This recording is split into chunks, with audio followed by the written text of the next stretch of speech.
In the dim glow of a hospital room at dusk, Harold Thompson stared out the window at the fading Chicago skyline, his weathered hands clutching a faded photograph of his late wife, Evelyn. The image captured her laughing under the summer sun at Navy Pier, a memory from 40 years ago that now felt like a cruel taunt. At 72, Harold had come in for what doctors called a routine heart procedure, but the real ache was deeper, a soul-crushing loneliness that had settled in after Evelyn's passing 2 years earlier. Their only daughter, Sarah, lived across the country in California, buried in her own life, and Harold hadn't heard from her in months. As tears welled in his eyes, he whispered to the empty room that this might be his last sunset, unaware that a simple act of kindness from a stranger would soon reignite the spark he thought was gone forever.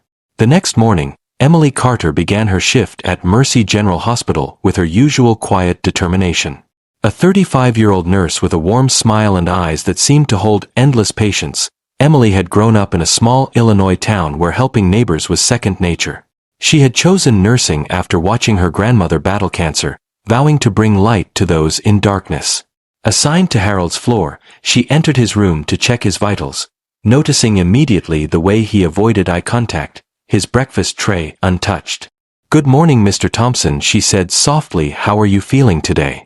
Harold grunted something about being fine, but Emily saw the tremor in his voice, the way his fingers traced the photo on his bedside table. She didn't push, just adjusted his fore with gentle hands and left a fresh cup of coffee, black like he preferred from his chart. As days blurred into one another, Harold's condition stabilized physically, but his spirit plummeted. The doctors spoke of discharge soon, yet he dreaded returning to his empty apartment in the suburbs, where echoes of Evelyn's voice haunted the halls. He skipped therapy sessions, claiming fatigue, but Emily knew it was more. During her lunch breaks, she often lingered in the hallways, chatting with patients to lift their moods. One afternoon, she found Harold alone again, the photo now face down as if he couldn't bear to look. She sat at the edge of his bed, uninvited, but with a kindness that felt natural. "Tell me about her," she prompted, gently nodding to the picture. Harold hesitated, his voice cracking as he began. Evelyn was everything he said, a teacher who loved books and baking apple pies for the neighborhood kids. They met at a community dance in the 60s, married young, built a life around simple joys like weekend drives to Lake Michigan. But after her death from a sudden stroke, Sarah had drifted away, overwhelmed by grief and her demanding job as a lawyer. Harold confessed he felt like a burden, unworthy of love anymore. Emily listened without interruption, her heart aching for this man who reminded her of her own father, a quiet veteran who had struggled with isolation after retirement. She shared a bit about herself, how nursing wasn't just a job but a calling, inspired by her grandmother's final days when small gestures like reading aloud had brought peace. As she left that day, Emily couldn't shake Harold's story. That evening at home in her cozy apartment shared with her cat Whiskers, she pondered what extra effort might make a difference. The hospital rules were strict, nurses weren't supposed to get personally involved, but Emily believed rules bent for humanity. She decided to dig deeper, using her break the next day to review Harold's file more closely. There, buried in notes, was Sarah's contact information. The challenge came swiftly.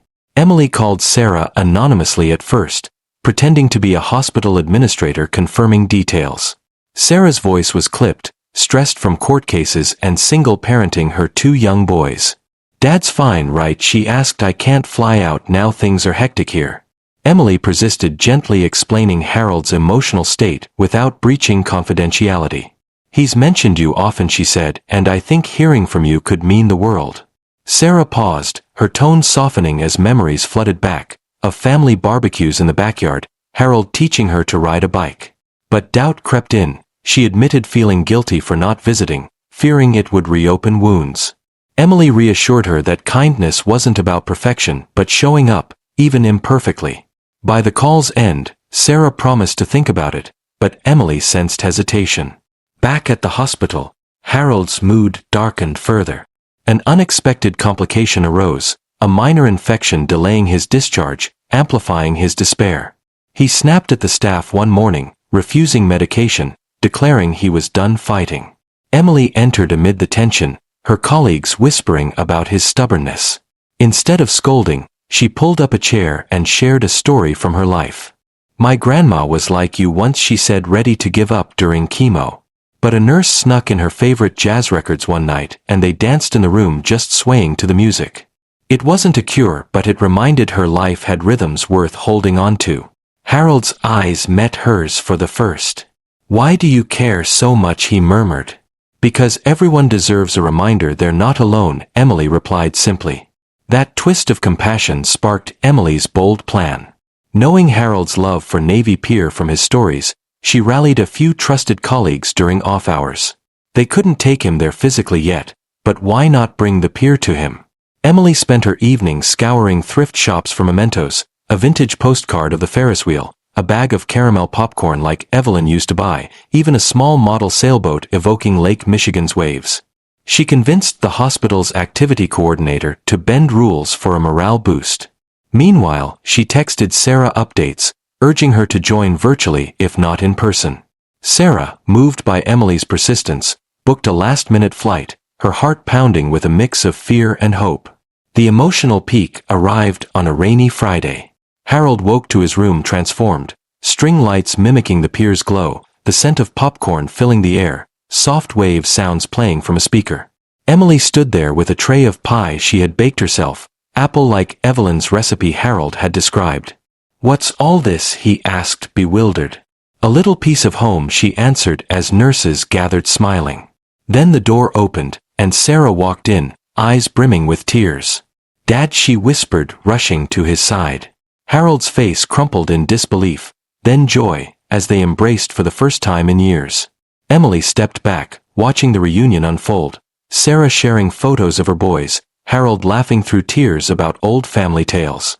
The infection cleared faster than expected, doctors later said, crediting his renewed will to live. In the weeks that followed, Harold left the hospital not just healed in body but revived in spirit. He and Sarah rebuilt their bond, with her visiting monthly and him planning a trip to meet his grandsons. Emily received a handwritten card from Harold months later, thanking her for being the hero who saw beyond the charts to the heart. She kept it pinned in her locker as a reminder that extra effort could save more than lives, it could mend souls.